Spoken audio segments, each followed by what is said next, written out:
welcome to a special edition of The Skinny for Friday, July 12th.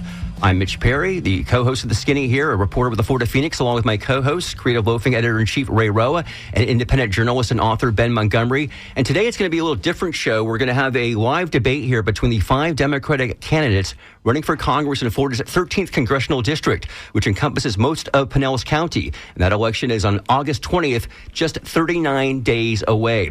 Now, currently, Florida's 13th Congressional District is held by Republican Anna Paulina Luna, who won the seat for the first time back in 2022. The seat is pretty solidly red, but these Democrats think that Luna is vulnerable this year. And so we're going to hear why from them just in a moment here with the 5 candidates all sitting here in studio: Sabrina Busbar, Liz Dahan, Whitney Fox, John Liccioni, and Mark Weinkratz. Now, the ground rules are simple. The candidates will have 1 minute to answer the questions, and we'll start with an opening statement of 1 minute. So let's begin right now with those opening statements, beginning with Sabrina Busbar. Hi, everyone. Thank you so much for having me here today. My name is Sabrina Busbar. I was born and raised in Pinellas County, Florida. My mother is from Colombia and my father is from Morocco. From a young age, my parents taught me the importance of standing up for what you believe in and showing up for your communities. I am a public servant, preparedness and recovery expert, and an organizer who has seen what's possible when we get things done. I was honored to earn the trust of President Biden to serve in the administration, where I helped millions of Americans recover from mass shootings, natural disasters, and the pandemic. I'm running for Congress because we deserve to live in healthy and safer communities. I am proud to be endorsed by labor and organizations who believe we need more young, diverse leaders serving us in Congress. While Anna Paulina Luna puts her extreme ideologies above the people she's supposed to serve, I will always put my home, Pinellas County, first. My name is Liz Dahan. I'm so happy to be here. Thanks for having me. I am coming to this race with over 20 years of experience in the public and private sectors. I started my career in international development, and then I worked on Capitol Hill for the Democratic leader, Tom Daschle. I spent about 8 years working with the former National Security Advisor, Sandy Berger, and former Secretary of State, Madeleine Albright, working to advance democracy around the world. I also, most recently, for the last 8 years, I was a partner at a firm where I led our work on climate change and inequality, helping companies and organizations do the right thing on climate change. I'm running for Congress because I believe that democracy has to deliver. And right now, so many of us feel like we're lost in the middle. I'm here to fight for everyone and bring democracy back to America. Hi, Mitch, Ray, Ben. Thank you so much for having us today. Really appreciate it. My name is Whitney Fox. I was born and raised right here in Tampa Bay by my single mother, who was the first nurse at Moffitt Cancer Center. My father is a small business owner in Clearwater, and my in-laws just moved down the street from us in St. Petersburg, where we're raising our 2 little girls. So Tampa Bay is and always has been my home, which is why I've spent my career working for the people here in Pinellas County. Most recently at Pinellas Suncoast Transit Authority, working with our local, state, and federal government, both Democrats and Republicans, to get things done for the people here in Pinellas. I have that experience. And really what lit a fire in me to run for office was having a baby. The medical bills, the lack of paid parental leave, the lack of affordable childcare. I couldn't believe that this is how we start American families. And the fact that now my 2 little girls are growing up with fewer rights than I did, I decided I had to stand up and do something about it. Thanks for having us today. Hi, Mitch, and to all the listeners out there, this is John Liccioni, the Rebel Democrat engineer running in this wide-open 5-way contested primary here in District 13. First and foremost, I want to talk about constituent customer service. More than anything else, the job of a congressperson is to provide customer service, not just constituent services, but think of our constituents as customers. We're providing services. We're in your service. And I've done this in private industry as a high-tech executive, delivered top-notch customer service to my customers. What I'm looking for is setting the target of 1-hour response times for 90% of customer support calls, right, from constituents that need help with the VA, with the Social Security Administration, Health and Human Services for Section 8 housing to help with the homeless problem. And within 24 hours, a 90% benchmark. So I'm all about measuring how bad things are under Luna in terms of customer service, coming up with a solution and a system that delivers next-gen customer services to our constituents. That's what District 13 voters need. Good morning. My name is Mark Weinkrantz. I'm running for Congress to defeat Anna Paulina Luna and her ideals that are anti-democratic and against every institution that this country holds dear, that makes this country great. As many of you know, I am an Air Force veteran. I'm also the only one in this room that's held elected office. In addition, I was recently honored by the Pinellas County School System as Mentor of the Year after 30 years in the classroom with the kids. I love Pinellas County. This is an incredible community, and I'd be out enjoying myself in normal times, but these are not normal times, and we all see it every day. There's many things we're going to discuss here today. I look forward to the opportunity to covering them, but I'd be a little remiss if I didn't point out that you can get to know me a lot better. If you tune in tonight at 8:30, there's a 30-minute special. Go to markyourballots.com. Ballots is plural, markyourballots.com, and it'll have instructions on how to view this. Get much better understanding of who I am, why I'm running, and what the future of Pinellas can hold under good leadership. Thank you. All right. Thank you all here. Let's get to the questions here. First question, I'll be starting with Liz Dahan. I want to ask about President Joe Biden. The president and his supporters say that it's unfair to ask him to consider dropping out of the race after, quote, one bad night 15 days ago. But in fact, polls have shown for more than a year that a majority of Democratic voters have said that he should not be the nominee, with concerns about his age and exploding after the June 27th presidential debate. A Washington Post poll released just yesterday shows that more than half of all Democrats polled think he should sit this election out. Do you believe that Joe Biden should be the Democratic nominee for president, or do you believe that another candidate would have a better chance in November? Well, I actually knew Joe Biden back when I was working on Capitol Hill with Tom Daschle. So we go back a long time. And he has been a public servant for over 50 years. And in the last 3.5 years has delivered incredible benefits to the American people. He was able to get the bipartisan infrastructure law passed, which has brought roads and other transportation facilities to America. He was able to pass the Inflation Reduction Act, which lowered the cost of prescription drugs and has made the most historic investments in clean energy in history. And he's also was able to deliver the PACT Act for veterans, helping people with health care. These are things that someone who understands how to navigate the Senate and the House can do. And that's what he was able to do for us. And in order for us to continue to deliver that, he needs to continue to be president. Whitney Fox. Yes, I know there's a lot of questions about the presidential race at the moment, but to be quite frank, I am solely focused on defeating Anna Paulina Luna this November. I think that a lot of people are looking for a leader who can unite others. And yes, I am running as a Democrat, but I'm running as somebody who also has Republicans in my family and who will be proud to represent both Democrats, independents, and Republicans in our district. And that's what we deserve in a leader, not someone who's going to say, oh, you don't like the 6-week abortion ban, then leave. We need somebody who's actually going to be focused on defeating Anna Paulina Luna this November and is going to be proud to represent our district and what it stands for. So I am making sure that we are focused on getting our house in order now more than ever. We need to make sure that we have our house in order and we are getting extremists out of Congress. And luckily, this is the most competitive congressional district in the state of Florida. And we have an opportunity to not only flip this seat, but to get one of the worst members of Congress out of office. John Wiccioni, the question is, should Joe Biden run or not in November? That's up to Joe Biden. Unfortunately, we have a situation where if we looked at, say, private industry, a publicly traded company, no company would ever not have a disaster recovery plan if the CEO were to get in a car accident and all of a sudden the share value plummet, right? We always have to have a contingency plan. The Democratic Party, the DNC, has denied the Democratic voters the opportunity to see who's the next up-and-coming Democrat, who could be a successor to Joe Biden. I support Joe Biden, but we need a backup plan. I've been saying this to the Democratic Party since January. They're not listening to me. They're not listening to the voters. They've denied the voters in Florida the opportunity to vote to see at least who might be number two, who might be the backup plan for Joe Biden. That's and that's inexcusable in my opinion. Mark Weinkrantz, the question, Joe Biden, his viability as a candidate. It's unfortunate that so much of the political system has devolved to clickbait. And now because we hear what George Clooney says or what Nancy Pelosi says or anything else. They pick it up and the news cycle creates itself. Here's the bottom line issue. Joe Biden is the candidate now. He's done great work. Is he an old guy? Yes, he's an old guy, but not that much older than the other guy. And given any opportunity in the media, if they played nonstop what one of them spoke and the other one said, it's clear that Joe makes more sense for democracy, more sense for this country. And I support everything he's done since he's gotten there.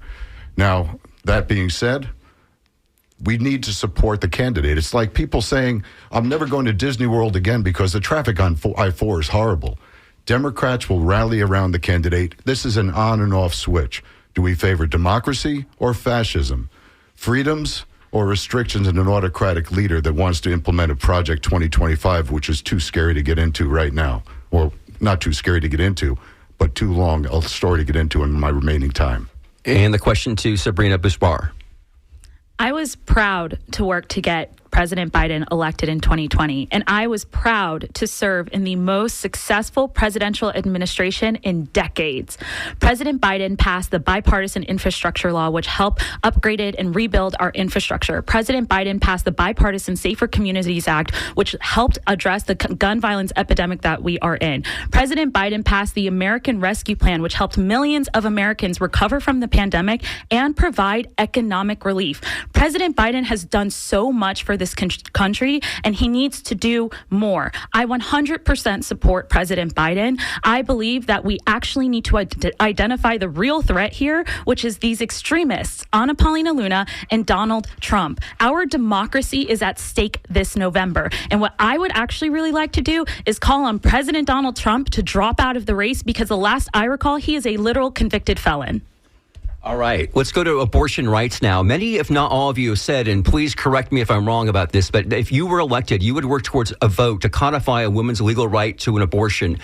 However, to do so, you would need to have a majority in the House and Senate, and we'll see how that plays out in Congress this year. If you were in Congress right now, you wouldn't be able to do that unless you eliminated the filibuster in the U.S. Senate. So we're going to begin with Whitney Fox on this. If you were in the House, this would be happening in the Senate, but would you support getting rid of the filibuster? Well, here's the thing, Mitch. My two little girls, like I mentioned, are now growing up a few rights than I did. Doctors are leaving the state, and we are going to see women die. I mean, this is a serious issue, and with the 6-week abortion ban, which, let's call it what it is, a total abortion ban. I'm reminded of my own pregnancies and what it was like going into the ultrasound room, hoping and praying that everything is going okay. I can't imagine being told everything is not okay, and there's nothing we can do about it.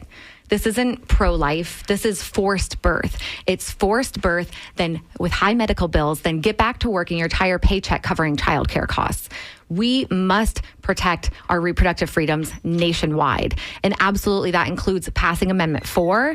That includes getting Luna out of office. And we will be able to take back the House and codify Roe. And that is what I will lead on when I am in Congress. All right, but how about the filibuster? Do you support getting rid of that? You need 60 votes right now in the Senate to do what you're talking about doing. Right. Well, I think that we won't need to worry about that, because I think we're going to be able to flip the House. Once we flip this seat, I mean, people are tired of the extremism, and they'll be able to. All right, let's go to John Liccioni on this question about the filibuster, because to codify Roe v. Wade, that's what you're going to have to do.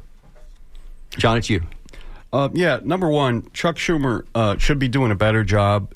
We saw what Mitch McConnell did with the Supreme Court obstruction, and now we're sitting with the renegade Supreme Court. And look where that's got us. All right, we need to be more cunning in the Senate with our Senate leadership. Let's figure out a way to take down that filibuster. That's if I'm not mistaken, it's a Senate rule. Mm-hmm. It's not law. It's not codified into law. Right, any more than Supreme Court ethics, we need Supreme Court ethics laws as well that can be enforced. And as far as the specific abortion issue, I strongly support a return to the Roe standard abortion law nationwide, but even more so at a higher level. If you step back to health care, prenatal health care for women who have wanted pregnancies, who want to take it to term, there are 10 to 20% of known pregnancies end up with miscarriages. we're not spending enough money and investing the money that is required to reduce the number of miscarriages when women want to take the baby to term and raise it. And we need to. That's being. Those women are being ignored, and a lot of them blame themselves, right? When they have miscarriages. So we need to invest there as well. Okay, Mark. The question is about the filibuster. Thank you. The filibuster in the Senate. Yes. Yeah. There are rules that can be changed, and we need the Senate leadership back to do that. But standing filibuster where you have to be there, the one where you could just send in a note and just hold up the operation, that's ridiculous. When people are elected to do the people's business, they should do the business for the American people, not grandstand, not fight for a photo op. So we would look to go ahead and take care of that. But here's the good news. This is such a situation where the Republicans and their MAGA initiatives it's the dog that caught the school bus on the Roe v. Wade issue. And they're seeing the pushback now to even where their platform at the national level, they're starting to back away what they accomplished. They don't want to be tied to the fact that women are dying in emergency rooms. They don't want to be tied to the fact that women that want to get pregnant can't avail themselves of IVF. They don't want to go ahead and address themselves that they're increasing child poverty through these programs. So, yes, let's redo the filibuster. Let's make people accountable. And let's give back women the rights to choose. Okay, Sabrina Bussoir, the question back to you on this issue. Politicians do not belong in the doctor's office. As a young woman, when Roe v. Wade was overturned, I was absolutely frightened about my future to have a family. I was frightened about my little sister who's going to be going to college soon. And I was frightened for all of the women who are going to suffer from all of the abortion bans that we have across the states happening right now. Women, young women, low-income communities, minorities, and so many more. And so I would do absolutely anything in my power to ensure that we restore Roe v. Wade. And if that meant having a filibuster taken out, I would 100% do that, because we must defend our future as women, our health care, and restore our freedoms. Thank you. And Liz Dahan, the question to you. Yes. Well, I worked in the Senate, and so I can say something about this filibuster. And I would say that it has, over time, been abused and definitely needs to be reconsidered. I would say that this is also a topic that is hugely bipartisan. Most people in America, 75% of Americans believe that women should have the right to make decisions about their own body with their families, with their doctors, and not with a politician in their room. And so I would definitely say that I'm sure there are many women who are listening to us right now who fought for our rights to make decisions about our bodies, and I will do everything I can to do the same. Thank you. And Ray, you have the next question? Yeah, so this next question, John, we're going to start with you, by the way, after we read this. It's now been 2.5 years since Russia invaded Ukraine, and Americans are divided on whether the U.S. should support whether U.S. support for Ukraine is sufficient. There does not appear to be any clear path to military victory. According to the Council on Foreign Relations, the total amount of U.S. financial contributions to support Ukraine in the war is at $175 billion. As you know, your opponent, Anna Paulina Luna, has voted against additional funding in that conflict. How well do you think Joe Biden has handled this, and are you okay with appropriating more taxpayer dollars to Ukraine? John, we'll start with you. All right, I'll take on Anna Luna first, and then I'll pivot over to President Biden. If we took the attitude that Anna Paulina Luna is taking with supporting Ukraine, if we took that approach to World War II, the Nazi flag would have been flying over London, and Hitler's next targets would have been our East Coast cities. The aid we've supplied to Great Britain and the U.S. and the USSR under the Lend-Lease program allowed us to defeat the Nazis and bring democracy and peace across all of Europe and keep the peace for half a century or more. And so when people talk about don't aid Ukraine because there's corruption in Ukraine, the solution to that is not to throw the baby out with the bathwater over to Putin, to a Putin dictatorship. The answer is you send a task force over there to root out the corruption and help President Zelensky fix the problem. I support Joe Biden and his approach to giving aid to Ukraine. We have to defeat Vladimir Putin, and I support his policies in that. And I think we should be doubling down on support for Ukraine. This is something that's near and dear to my heart, just because my grandfather came from Ukraine. He immigrated to the United States in 1902. The idea of abandoning an ally, the idea of abandoning the ideals that set us apart from the rest of the world are anathema to me. how do you go ahead and leave a people that are fighting for existence and to keep a democratic operation in place when the Russians are knocking at the door, when they're kicking in the door, when they're bombing children's hospitals? The American people should understand that while we're spending money, we're spilling no blood. And the isolationists back to World War II that said, well, there's an ocean that divides us, and we're hearing some of that now. It sounds more ridiculous now than it did back 80 years ago. We need to support Ukraine. We need to go ahead and keep giving them the weapons. We need to go ahead and get those F-16s flying and protect the people there, because it is a domino situation. The people in Estonia are not sleeping at night wondering what this election is going to do and how NATO is going to address the Russian threat moving forward. As Senior Advisor to the Assistant Secretary for Preparedness and Response at the Department of Health and Human Services, I actually had a global health security background where we would travel to NATO, United Nations, meet with the WHO, and at that time was when we were giving the funding to Ukraine. And it is absolutely crucial that we do give funding to Ukraine. When I tell you all it's this clear, the real threat is Russia. Putin is a threat to this country, and I support President Biden and the administration in every step they have taken forward. Representative Anna Paulina Luna does not know what she's actually doing when it comes to this situation. She is really just putting her extreme ideologies and helping push forward Putin rather than actually helping President Zelensky, which we need to do as a country. We owe it to our allies. That is part of what we have to do. When democracy is at stake, we have to defend democracy, not just here, but also abroad. And I'll just say that I had the great fortune of working with Madeleine Albright for many years, and the idea that we would not stand by our allies when they are under threat is mind-boggling to me. And when Anna Paulina Luna consciously voted against supporting our allies, Ukraine and Taiwan, I was beside myself, because that is not the America that I believe in, that we should be believing in. It's not advocating for the democracy that we need. I know that the story sometimes gets told that the money is going to Ukraine and not going to the people here at home. That's a twisted story that the extremists are telling to be able to continue to support Putin. The money that goes to Ukraine is coming back to America because it's Americans who make the weapons who are going there to defend those people who are suffering underneath the persecution of Putin. And the threat of Putin across the rest of Europe is really real. When we saw Mike Johnson support this aid, it shows that he got the intelligence to see that this is a real threat and we need to stop Putin. I think we're all in agreement on this issue for sure. And the fact that, who are we as a nation if we don't stand by our allies? We, of course, need to be supporting Ukraine and NATO. And let me be clear that the support for Ukraine as Russia invades is not only for their security, but this is also linked to America's national security as well, as mentioned. I was recently speaking to a veteran in the district. We were having a conversation about this topic, and he said to me, Whitney, I never thought I would live to see the day that we would be soft on Russia. We need to be standing up to dictators like Putin, period. Okay, great. And if you're just tuning in right now, you're listening to The Skinny here on WMNF. We're doing a live debate with the 5 Democratic candidates for Congressional District 13 in Pinellas County. That election is on August 20th.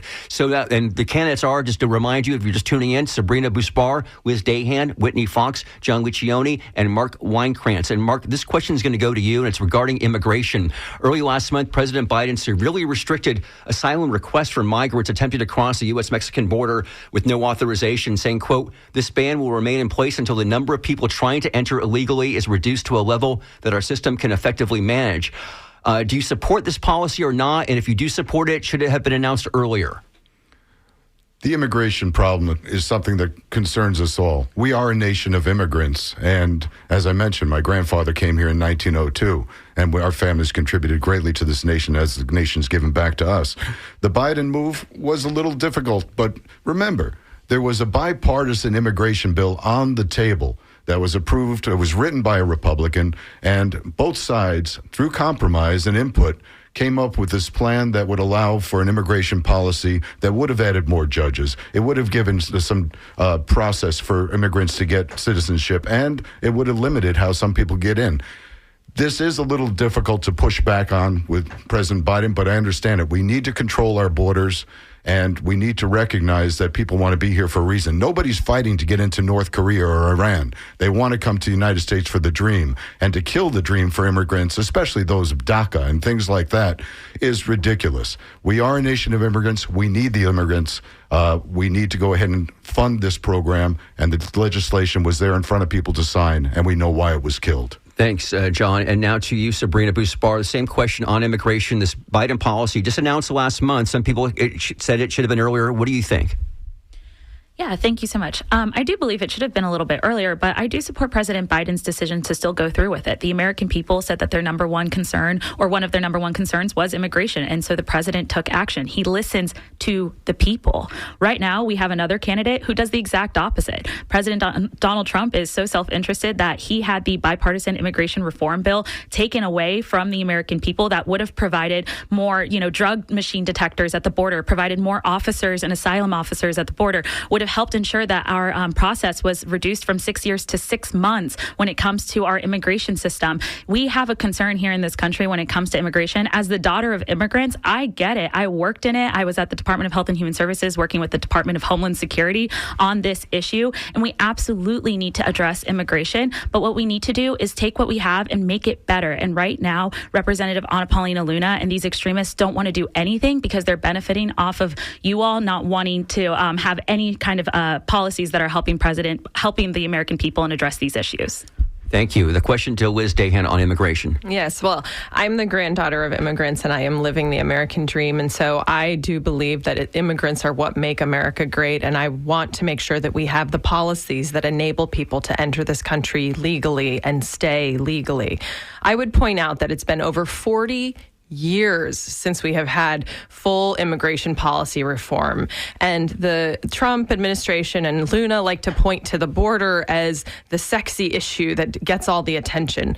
That is just one part of policy that needs to be addressed. Now, did Biden come in with an executive order because the Republicans in Congress refused to let a bipartisan bill pass? Yes. Should he have done it earlier? Maybe. But the point is, this is a really big issue. We need to make sure that we're funding the border, and then we're also thinking critically about how we reform immigration to meet the needs of today. Thank you.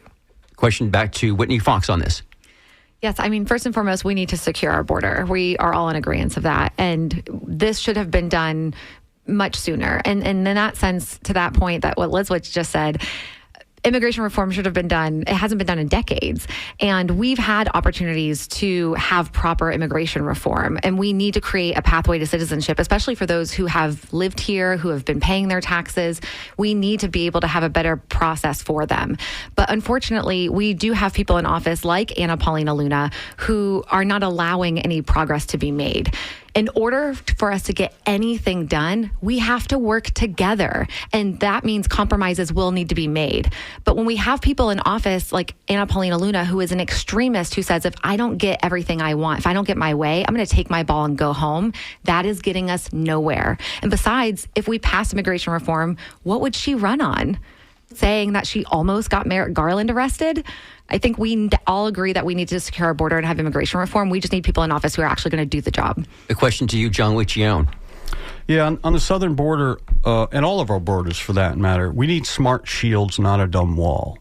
Donald, we're handing our opponents ammunition to criticize the Biden administration when we should be acknowledging that we have a serious problem there. I agree with cranking down on the limiting capacity to our throughput. That's that's an appropriate measure.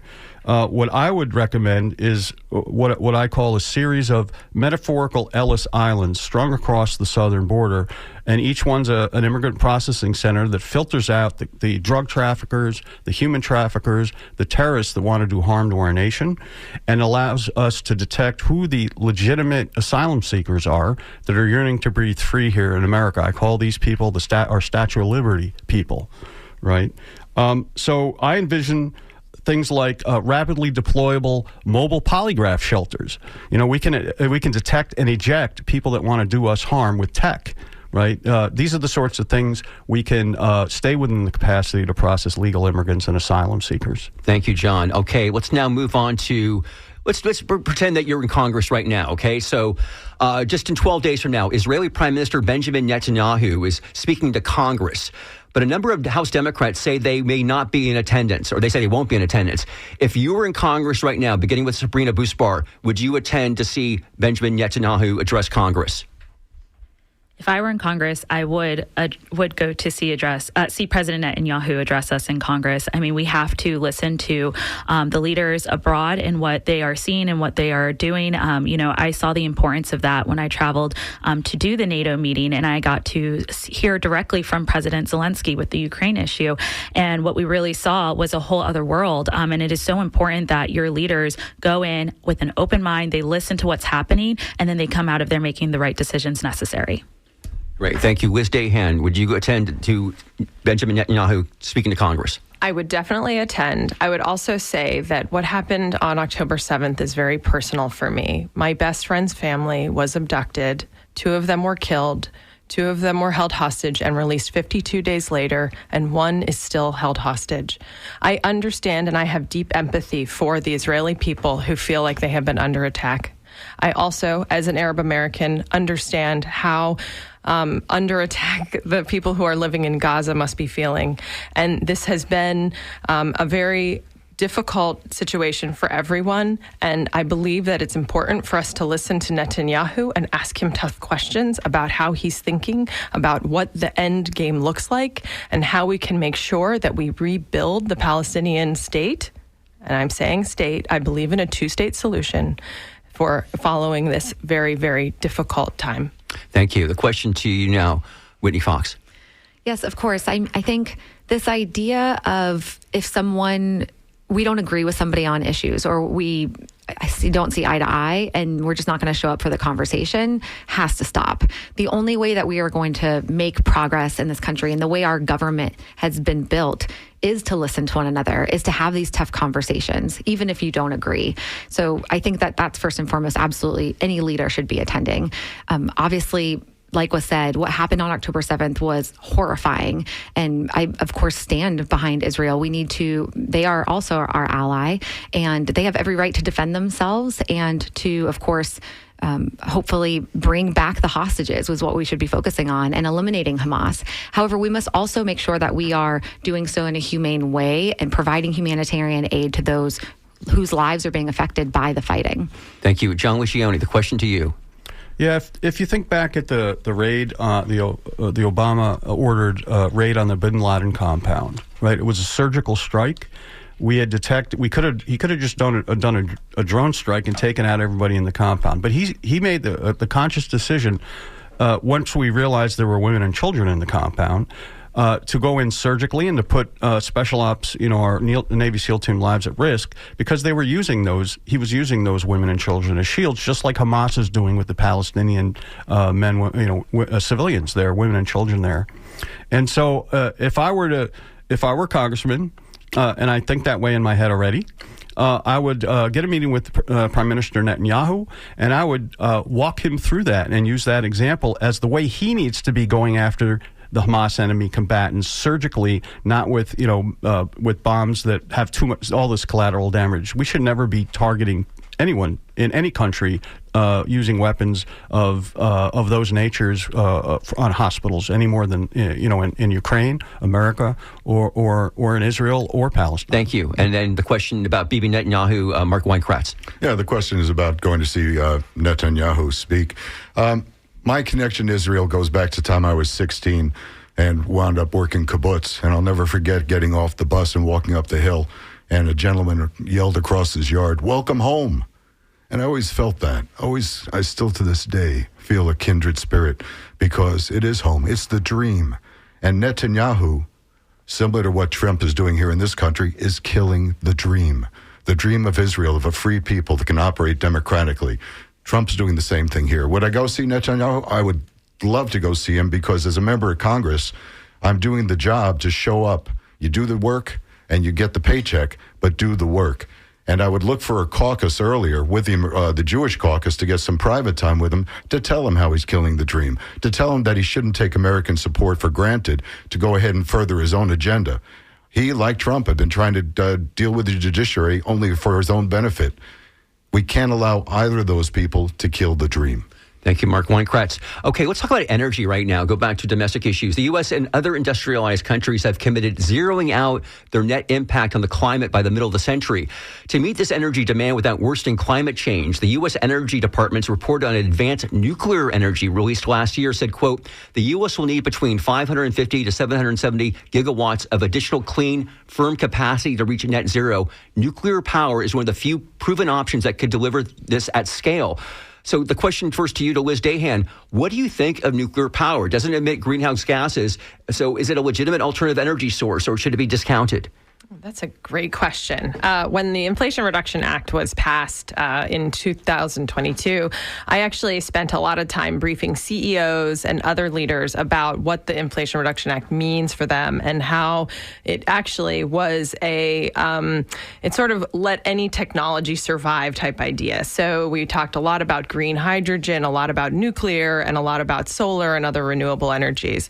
I think that what the beauty of the IRA is that it allows for the right technology to win. And so if we're able to take nuclear energy and harness it and do it in a way that delivers energy cheaper for the American people over the long haul, let's go. But if green hydrogen can work better, or if there are other ways for us to bring solar to our district, which is one of the things that I want to try to do, I think we should go do that as well. So okay, great. Whitney Fox. Well, absolutely. We should be focusing on diversifying the way we are getting our energy. And right now we are focused very heavily on just a few handful of ways. I mean, we are the Sunshine State. St. Petersburg is the Sunshine City. We hold the world record for the most consecutive days of sun. And this is going to help focusing on renewable energies with jobs as well. I mean, Jabil is one of the largest, employers here in Pinellas County, and they just opened up a new manufacturing site in Pinellas County for solar panels, and that has created hundreds of jobs. So there's a win-win for us diversifying our different energies, and that includes nuclear as well.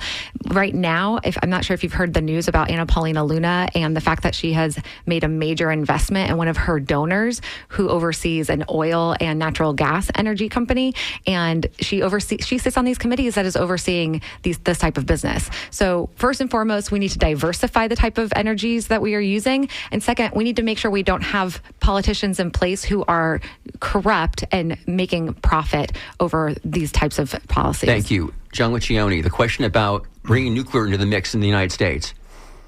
I don't know if many of our listeners are aware of this, but President Biden has just changed our government policy on nuclear fuel. For decades, the Democratic Party's been anti-nuclear, but now he's adopted this policy where nuclear is now a part of it, the administration's policy as a stopgap midterm measure to transition us over time to renewable energy, because the capacity, the electrical demand, power demand is especially with climate change, is just increasing with air conditioner use and all that.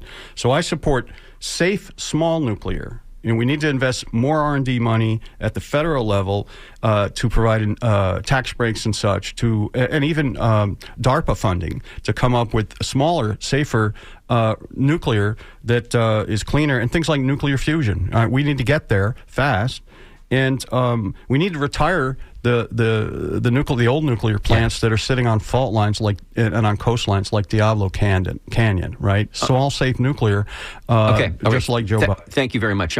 Okay, and the question to Mark Weinkratz. Yes, nuclear should be in the mix, and the smaller localized units we're seeing development of that overseas. We should incorporate some of that here too.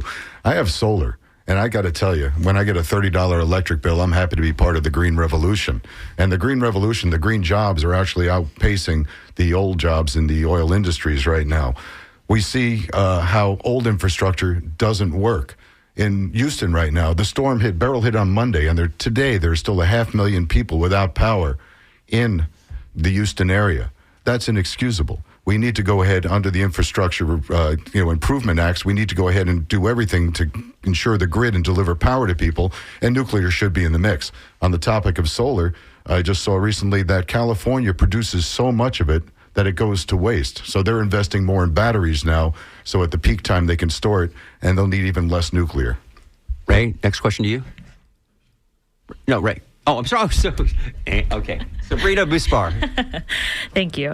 I was at the White House when the president signed the Inflation Reduction Act and when he also had meetings beforehand. And I saw how important it was to get this pro-climate legislation through the door.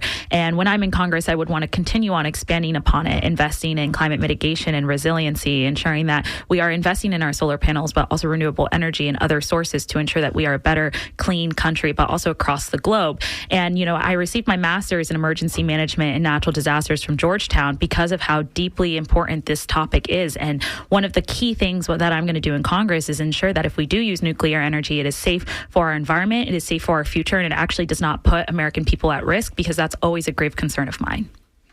Let's stay with climate here. We know the issue of a warming planet is a very complex thing, and there are measures that our federal government is doing to combat this. If you were elected, can you talk about one particular policy which you would fight hard to support or fund to try to alleviate this problem? We're going to start the responses here with you, Whitney. Sure. Well, when I think about climate change, especially here in Pinellas County, we are a peninsula on a peninsula. If anybody should be concerned about climate change, it should be us. And this is a bipartisan issue here in Pinellas County. I don't care if you are a Democrat, Independent, or a Republican. We see our streets flooded with every rainfall. We see the rising tides with every hurricane. This is a crisis for our area, especially. And one specific issue that I think where we are failing, especially here in Pinellas County, is our beach renourishment. This is a huge problem. Our beaches are our barriers to our homes and our land. And right now, we are very vulnerable because we have not received the beach renourishment that we so desperately need. And part of that problem is because we have a bully like Anna Paulina Luna in office.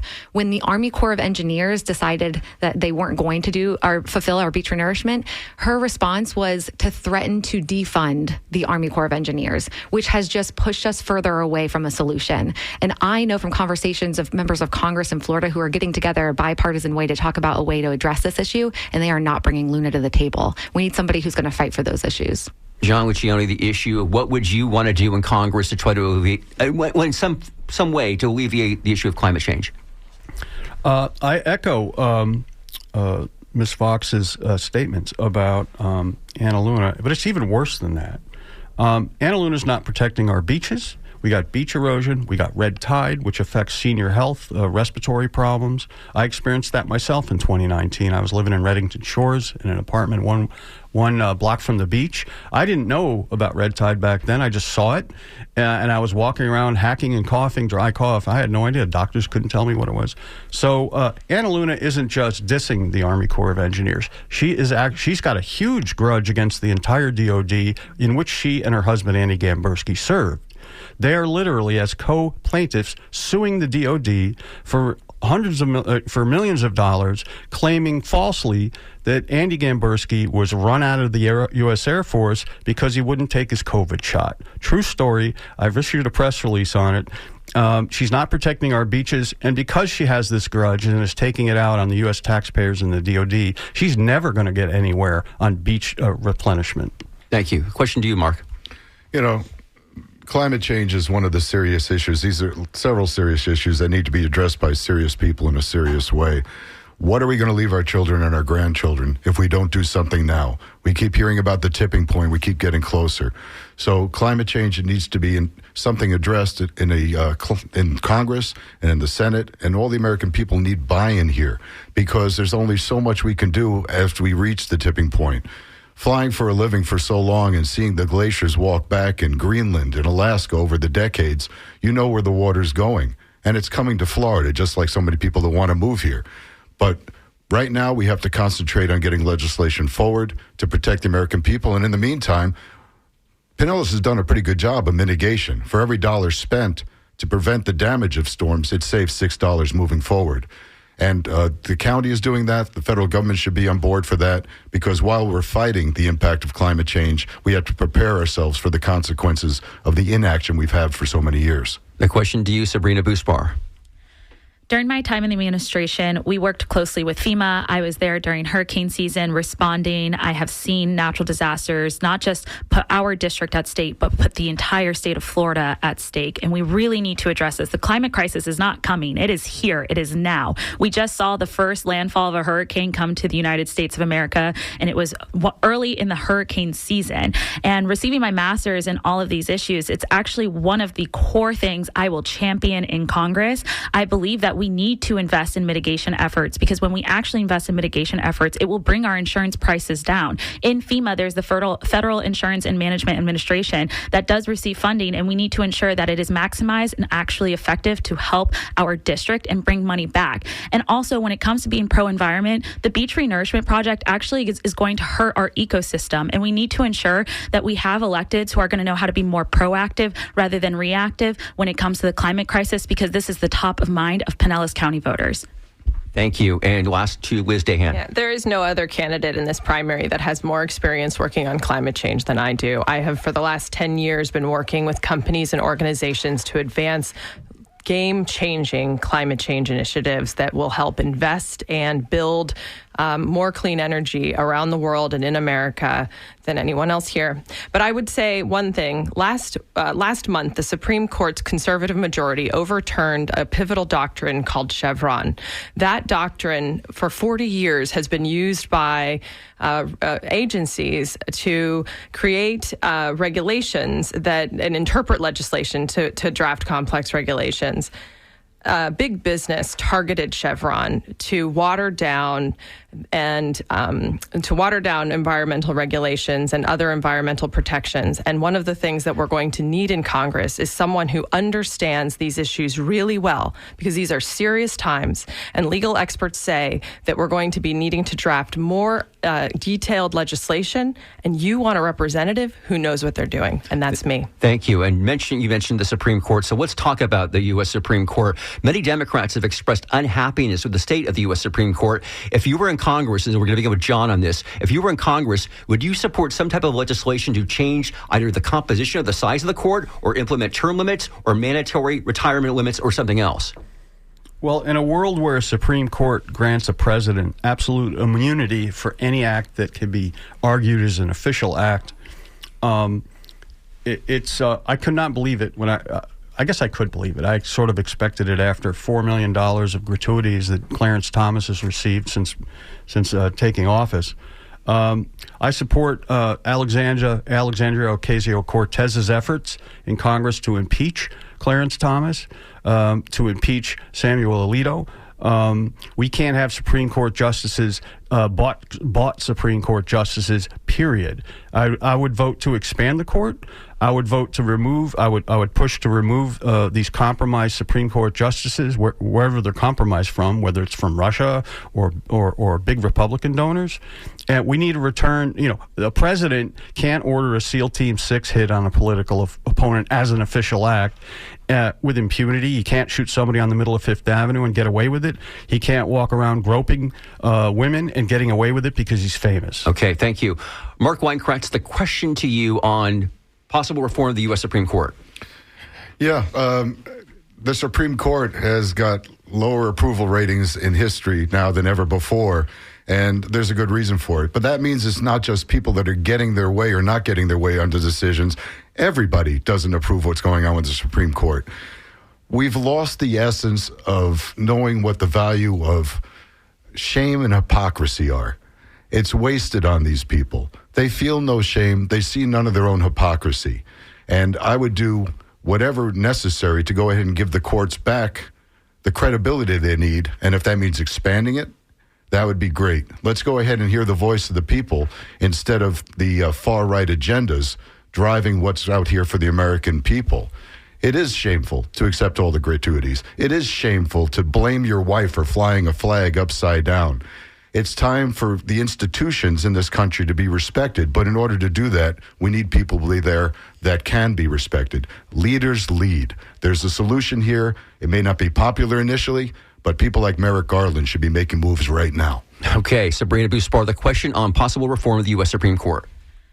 we need to put it all out on the table. We need to address the Supreme Court. What we're seeing right now is a Supreme Court that is leaning conservative and has overturned Roe v. Wade, has literally made a president pretty much a king in this point, and has overturned Chevron doctrine, which we were just discussing. And what we need to do is hold them accountable. Some of these justices are now taking money. They're bought out. They're corrupt. They're doing what's best for them and those who have invested them. And we need to ensure that we put everything on the table, whether that's expanding the Supreme Court, whether that is ensuring that there's ethical principles and laws and order being put in place. We have to ensure that we hold everyone accountable because they are the Supreme Court. It's the judicial branch, which is supposed to protect the American people, and they're doing the exact opposite. So when I'm in Congress, I 100% will be behind the Democrats who are addressing this issue head on. And to Liz Dahan. So I definitely support a discussion around term limits. When the Constitution was drafted, the age that everybody was aging to was definitely not where we are now. And I think that if we want to really think about the spirit of the law here, it's really talking about 20 to 25 years at the maximum, and or maybe even less. So I think that's definitely something that we want to consider. I would say that when I was working with Madeleine Albright, we would often talk about an authoritarian playbook. And one of the things that happens is that you start to question the independence of institutions. And it is really scary to me that all Americans feel concerned about the direction of the Supreme Court. They should be fair and just, and that is not how people feel. And we need to make sure that we think about ways that we can keep that in check. Thank you. And to Whitney Fox.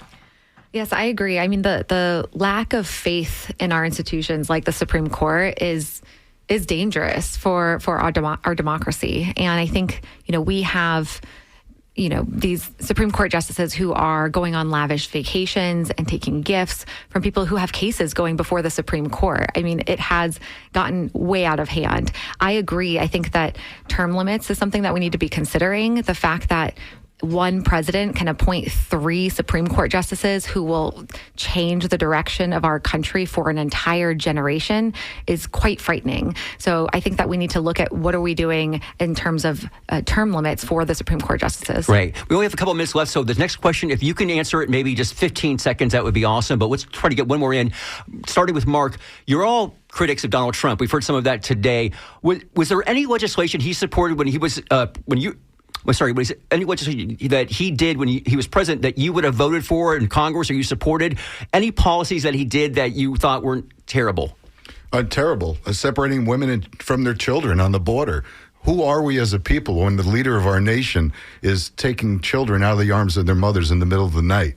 There's so much terrible, and I can't think of any good. Okay. I'm sorry, Mark. We're just going to go quickly. Sabrina. Yeah. I would like to know what President Donald Trump actually got done and what bills were passed through Congress, because at the moment, there was nothing that would help the American people. Was anything complimentary about Trump? I would say the one thing that he did was hold China accountable, and it started a new conversation that we could have with them about the threat that they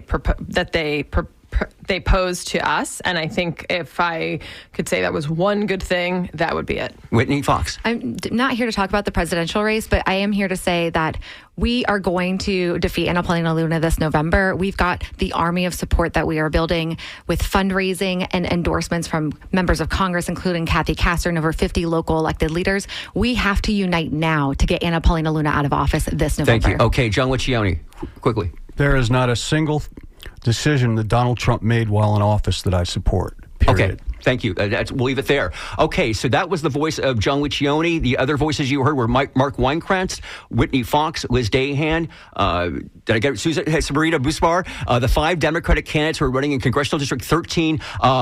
Overseas vote ballots have already gone overseas, and to our men and women overseas, vote by mail ballots are going out soon. The election is coming up in just 39 days.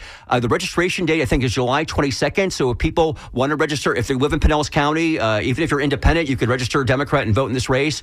So I think that's it. That's July 22nd is that deadline. The deadline, yeah. Okay. Yeah, that's going to be it for us here. Thank you for listening to WMNF Tampa District 13 candidates. Thank you so much for showing up today on the radio for our listeners. If you want to listen back to this will be on the Skinny page on WMNF.org. On behalf of myself, Ray Roa, Mitch Perry, Ben Montgomery, please stay tuned for Joellen and Art in Your Ear. Usually I can see you through the window, Joellen, but today I cannot. I think we'll have a video of this too, guys. Thank you so much. Thanks for voting, and we'll see you all next week.